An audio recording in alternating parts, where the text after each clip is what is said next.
afternoon, everybody. Hello, Ms. Austin. Our invocation today is given by Kevin Deckard of the Polk Street Methodist Church. Thank you so much, Pastor. You're welcome. Thank you. Would you pray with me?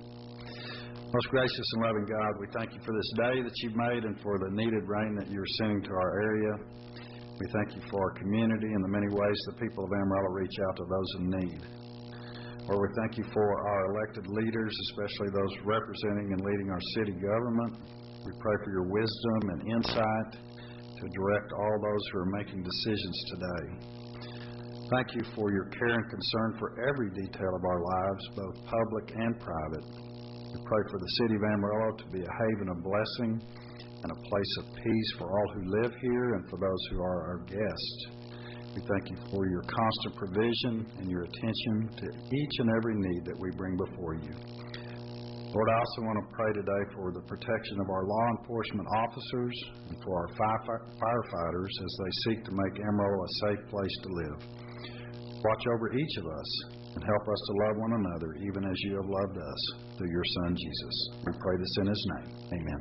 Amen. Thank you so much. Thank you. Thank you. Please be seated.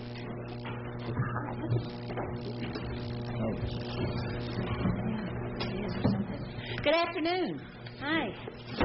Welcome to everybody on this rainy day. Is it still raining out there? No? It's cool. It's starting to stop. Well, that's good. But we sure can use it.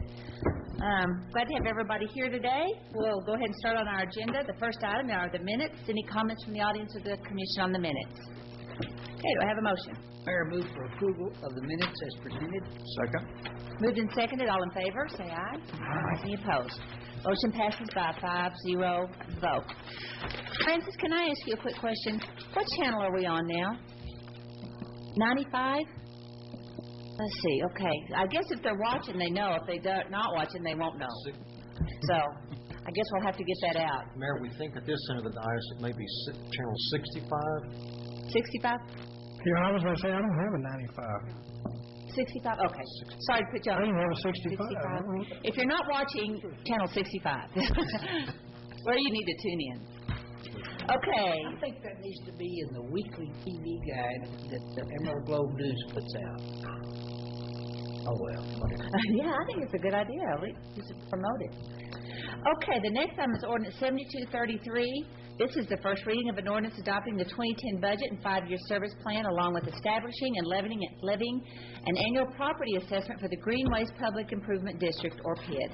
The Greenways PID is located within the Greenways subdivision in southwest Amarillo. This ordinance is recommended for approval by a unanimous vote of the Greenways Public Improvement District Board of Directors. And you can see where that is, the Greenways area is located. All of those. Would anyone like to speak to this ordinance in the audience? Commission? Okay, do I have a motion? Mayor, I move approval of ordinance 7233. Second. Moved and seconded. All in favor say aye. Aye. Any opposed? Abstentions? Aye. Okay, that passes by a 4-0-1 vote. The next item is Ordinance 7234. This is the first reading of an ordinance adopting the 2010-11 budget and 5-year service plan, along with establishing and levying an annual property assessment for the Quail Creek PID. The Quail Creek PID is located within the Quail Creek subdivision in northwest Amarillo. This ordinance is recommended for approval by a unanimous vote of the Quail Creek PID Board of Directors. Any comment from the audience on this ordinance? Commission? Okay, do I have a motion? Mayor, I move we approve ordinance number 7234. I second that. Moved and seconded. All in favor, say aye. Aye. Any opposed? Motion passes by a 5-0 vote. The next item is Ordinance 7235. This is the first reading of an ordinance adopting the 2010 budget and 5-year service plan, along with establishing and levying an annual property assessment for the Brennan PID district. The Brennan PID is located within the Brennan subdivision in southwest Amarillo. Where's our little arrow? Is that yellow? Okay, any comments from the audience on this ordinance? Commission. Okay, do I have a motion? Mayor, make a motion we approve ordinance number 7235. Second. Moved and seconded. All in favor, say aye. Aye. Any opposed? Motion passes by a 5-0 vote.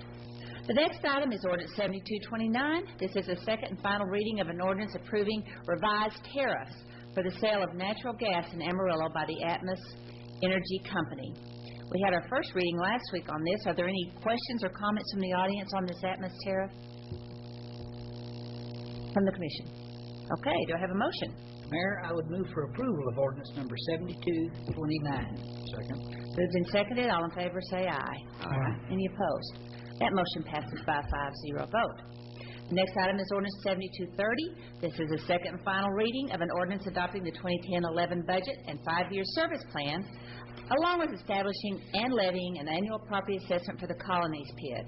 The Colonies Pit is located within the Colonies subdivision in southwest Amarillo. And it's right there. Any comments from the audience on this ordinance?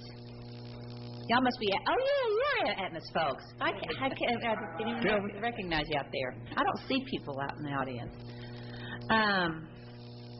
Okay, any comments on this? Okay, do I have a motion? Mayor, I'd move approval of ordinance 7230. A second. Moved and seconded. All in favor say aye. Aye. Any opposed? Motion passes by a 5-0 vote.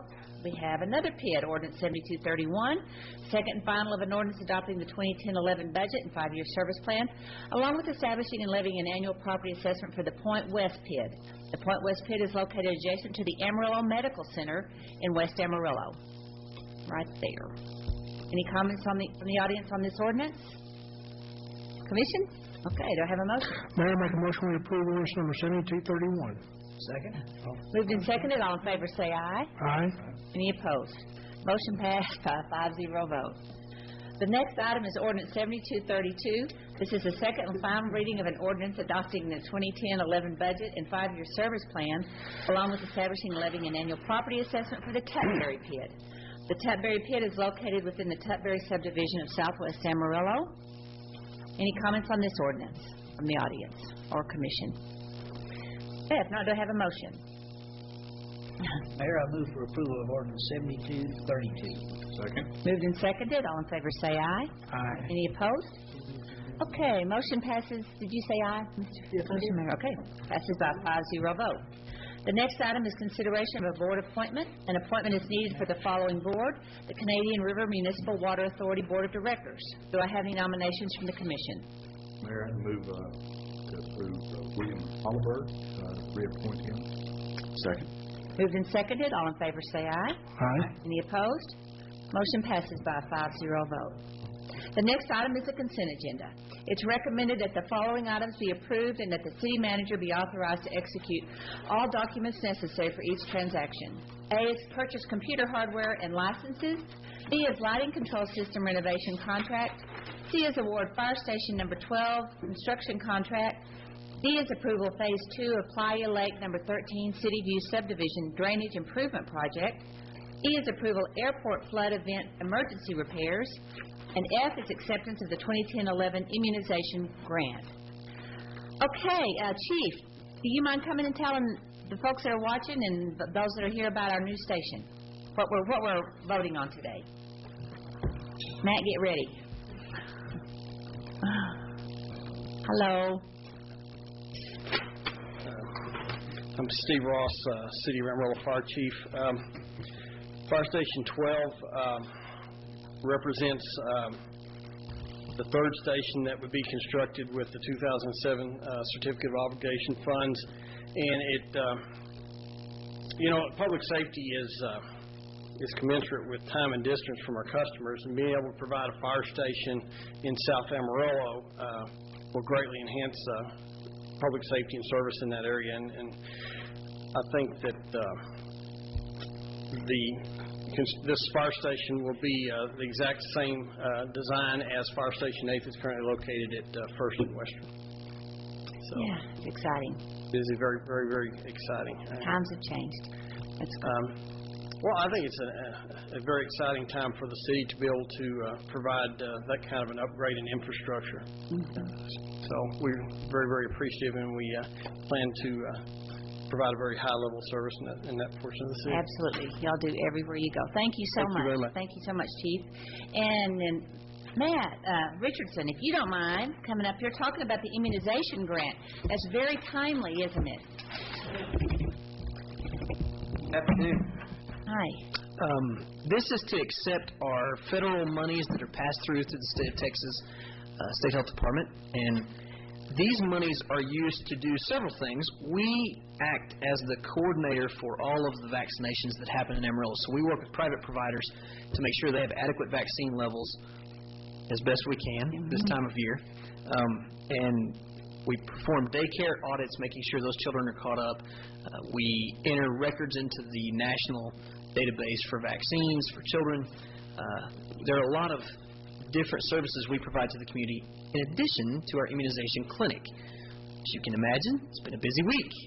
It was an incredibly busy week last week. We gave over 1,800 shots last week to kids, and I was reading, whenever I submitted this memo for the consent agenda, our immunizations, we expected to give about 11,000 in fiscal year 10. Well, after last week, we're probably going to come closer to 13,000. So we're pretty excited to be able to do that. Just kind of as a point of reference, we gave about 9,300 last year. And so with the same dollar amount, we're going to give, maybe even 3,000 more this year. Because of our new public health building, we were able to triple our immunization clinic access.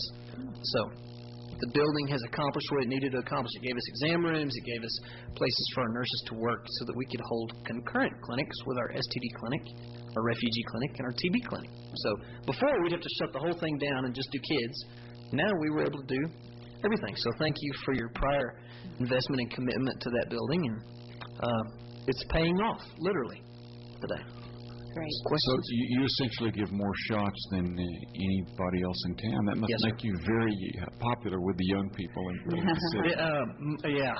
Luckily, this is kind of neat. With the new building, this is a one-time thing. The children didn't know to be frightened because they hadn't been there before. But next year, I think they'll, experience is a hard teacher. But this year, it was all new and exciting right until the point of impact. Yeah, we had sometime we'll tell war stories, but we did have some runners. But luckily, we have experienced staff. Yeah. I had a couple of questions for you. I've already talked to Dr. Eads about this, but we are not as excited or anxious about the flu season this year as we were last year. Yes.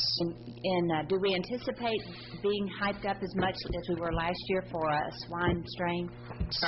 Or a flu strain, I'm sorry. Sure. The difference this year, and it's a notable difference, is that if you'll recall, April of last year is when we had this new strain of the flu. It started in Mexico. You'll recall it moved north. And it then became, of course, the pandemic. The issue was April was a weird time to have the flu. And a whole bunch of people in Mexico had it, moved north, and then a whole bunch of people in North America got it. That hasn't been seen over the spring, summer, and even now, late summer. We haven't seen that kind of issue. The H1N1 vaccine, swine flu vaccine, if you will, is included in this year's seasonal shot, as well as the H3N2. They call it Perth. It's an influenza A. That's included this year. And not to belabor the point, but every year the CDC works with a committee and they sample people all around the globe with the flu. And they try to predict what to include in that flu shot that will be the most likely circulating strain. This year, they anticipated it to be this H3N2 influenza A, Perth, from Australia. It always starts in the southern hemisphere and moves up.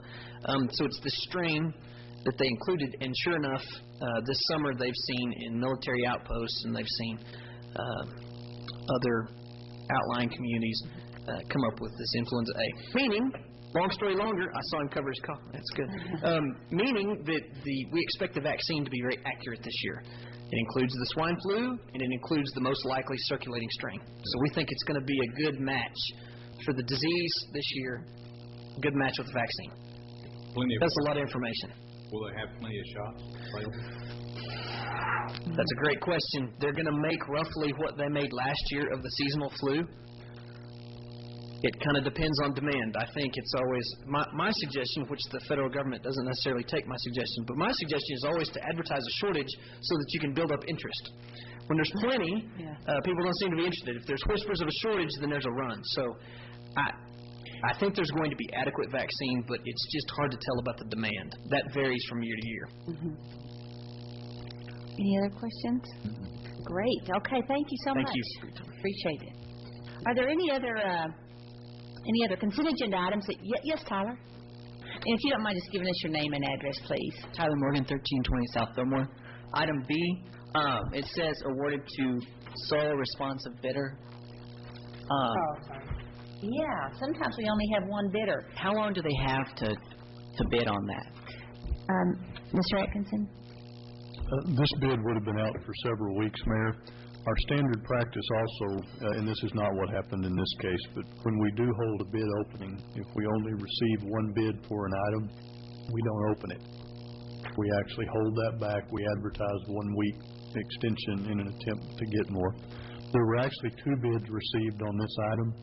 The second bid that was received was higher than this and was non-responsive. It was missing certain legal elements that it should have. Do y'all ever solicit bids if there's really only one bid that's submitted? Like to save money, you go to other contractors and say... Well, within the bounds of Texas procurement law, yes. We maintain a very extensive database of people, firms, partnerships over the years that have told us we bid on certain items or we provide a certain product.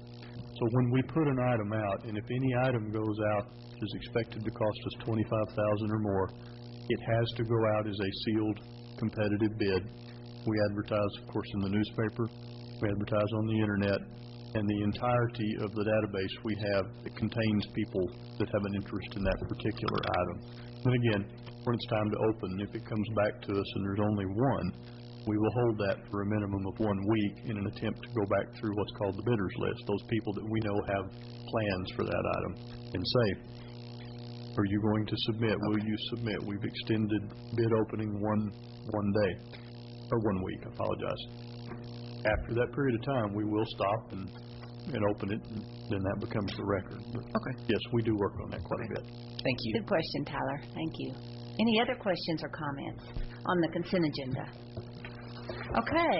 If not, do I have a motion? Yeah, Mayor, I would move we approve the consent agenda. I second that. Moved and seconded. All in favor, say aye. Aye. Any opposed?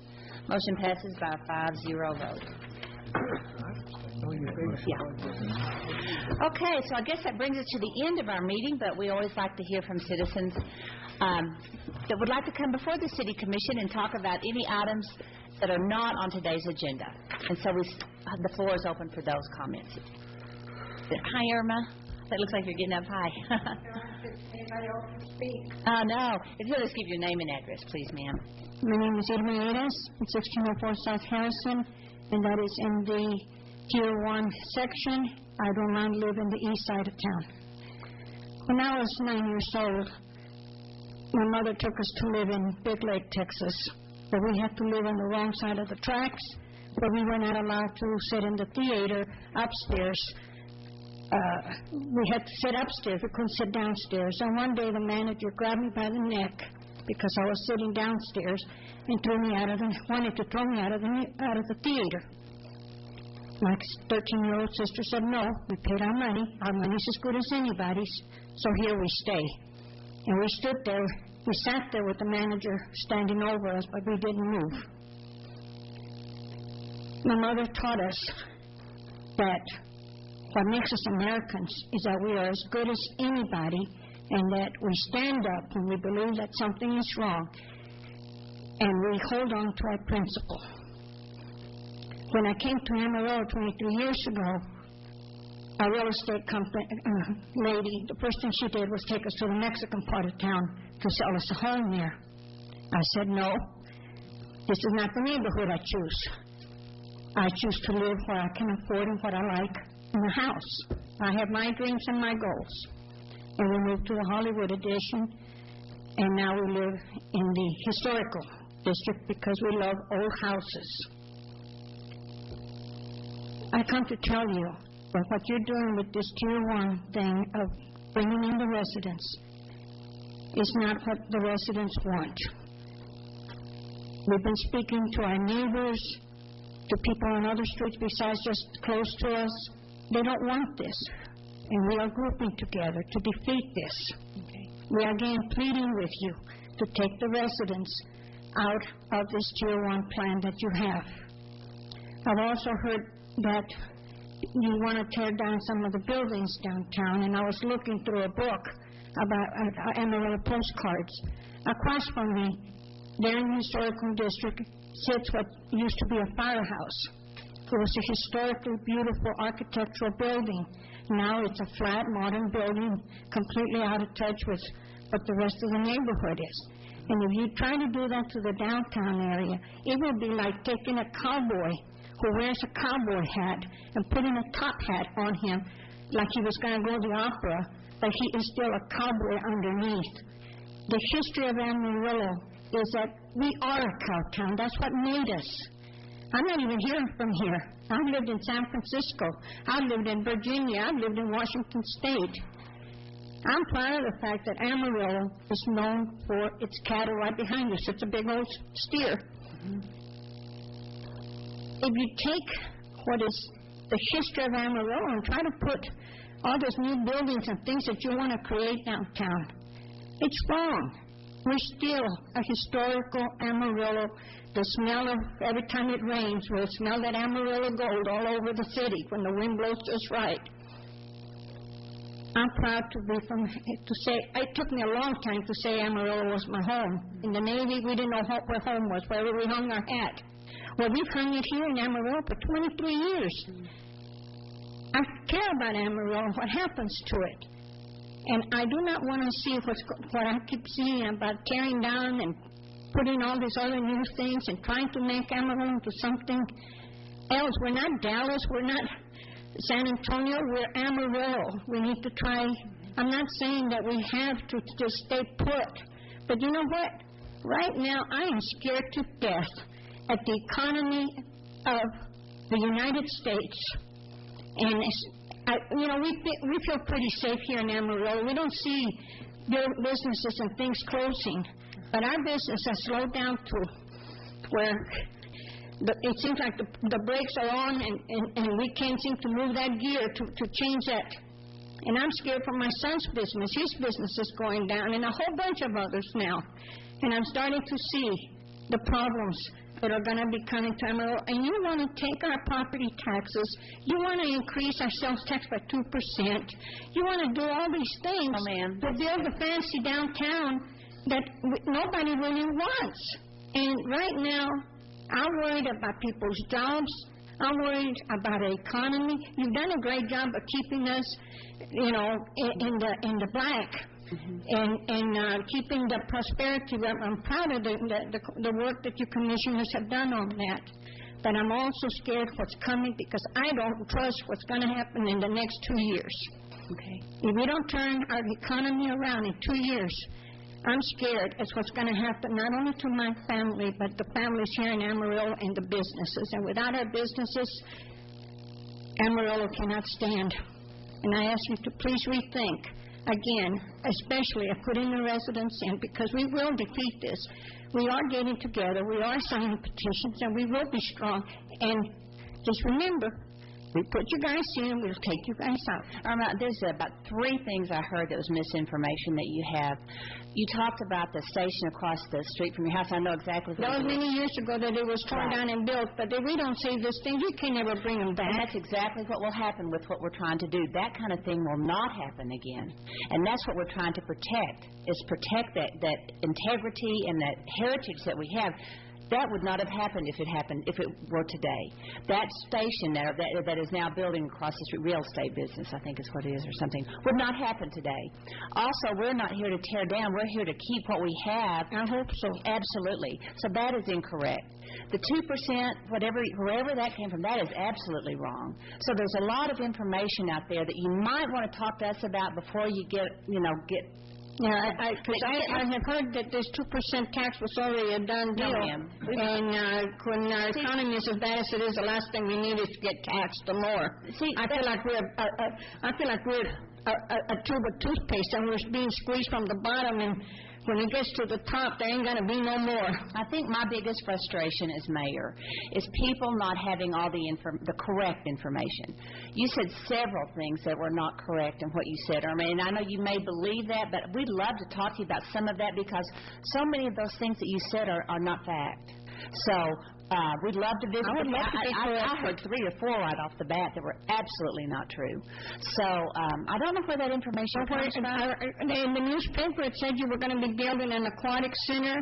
Well, where would it not be built? We don't have that big open land to put an aquatic center downtown in the downtown area without tearing something down. There's a lot of things that are working behind the scenes. We're not sure where everything's going to go and what we need to know.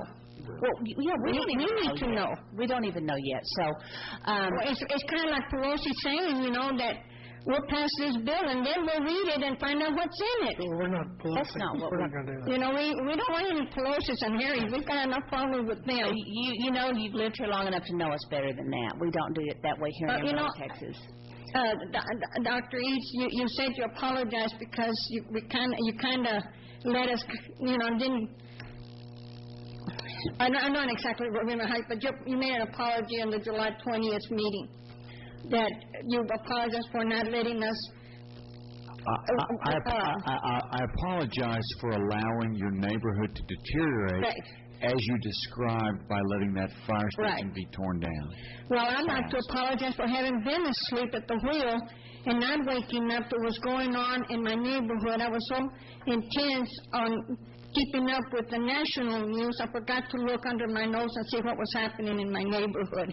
So I apologize to you because I stopped reading the newspaper. I stopped paying attention to the local news, and I think I need to go back to that so I know what's going on in my own neighborhood, too, because that's really important. Yeah. But ma'am, we have already set the tax rate.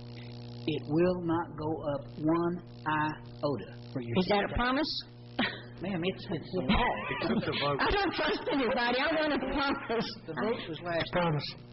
I hate You may that have been reading about one of your other taxing entities Yeah. that's raising taxes, your county commissioners, the school district, the college, there's We're other not taxing them. districts, but not the city. Well, it just seems like every time I open the newspaper, there's somebody else increasing my taxes, whether it's utilities or my rent went up 30% up in our office building, and my son's went up $100 on his rent. I mean, I just feel like I'm being squeezed like that tube of toothpaste, and we need to keep the lid on that toothpaste and kind of roll it gently at a time, and don't just squeeze us.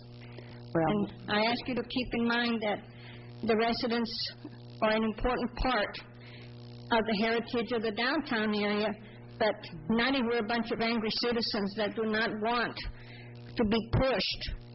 We love to give and we love to do, but there's a difference between being made to and wanting to volunteer out of the goodness of our own hearts. But when we're mandated to put this light or this tree or this whatever, it's not going too good with the residents. Okay. I think if you'll give it a chance, you may not come back and say I was wrong. I'm willing to say if I'm wrong, I'm wrong. Good. We never have people do that. I'm one of those strange ones that believes that if I made a mistake, I will gladly. That would be great. And if somebody wants to show me the way that this is where I'm wrong, I'd love to hear that too. I think you're going to like what we're doing. That would never have happened if this plan had been in place in front of your house. So I think you're going to be good with it. Well, and I have a hard time trusting anybody, especially when it comes to politicians lately. Really? Well, and I'd like to say I trust my local ones. I hope you can. We're trustworthy, everyone. Right now, I'll tell you. You gotta lead me and show me. Yeah, give us a chance. I may not be from Missouri, but give us a chance. You give us a chance. And thank you for your time. Thank you, and thanks for your support for America supports you. Thank you. Are there any other comments from the audience? Yes, sir. Hi. Hello, how are y'all? Good. Madison, how are you? Jimmy, how are you, sir? Mr. Dr. Eads. Hi, Jimmy. Jimmy Barnes, 3305 reader. I talked to the gentleman that's over the traffic engineering for Amarillo. Taylor? The state of Texas, and y'all may have already talked about this, I don't know, but the state of Texas passed a law last year, and it was left up to the cities to determine, regarding cell phones around schools. I live right off of 34th on Reeder, right in front of Sleepy Hollow, and my daughter up until this year was going to Sleepy Hollow and would have to cross that street. And I've seen some of the people drive around there with cell phone. I mean, I don't want somebody telling me I can't use my cell phone either. But we all know that it's a proven fact, texting on your cell phone is 2.5 times more dangerous. You're like being 2.5 times legal limit of drinking, texting. And I have school-age children. And I'm wondering why the gentleman that I talked to yesterday said that it was up to the city to decide to put those signs out. Of course, I own a sign company. I would be more than happy to make you a heck of a deal on signs. I don't care. I just want to get my kids protected, and I think it's a very, very important issue. I think it is too, and I think probably the city is moving in that direction, especially for the schools right now. We have just been caught on budget and haven't had a chance to look at that again. We have a campaign on texting while driving, but I think you're going to see this commission move even further on that. Okay, because I know they can't give you a ticket right now because it's not posted. I thought you could around a school. You can. No. We have a It has to be posted. Oh, it does have to be posted? Yeah, Yes, sir. but I think you're exactly right. You're exactly right. So Okay, we're and going to be I would be happy to help, volunteer my time, whatever. Great. So. Thank you. Y'all know him so great. Thank you for that. I think it's very important. Did you say kids or grandkids? I'm sorry. I got one on the way. Okay. Don't start with that. Sorry. Okay.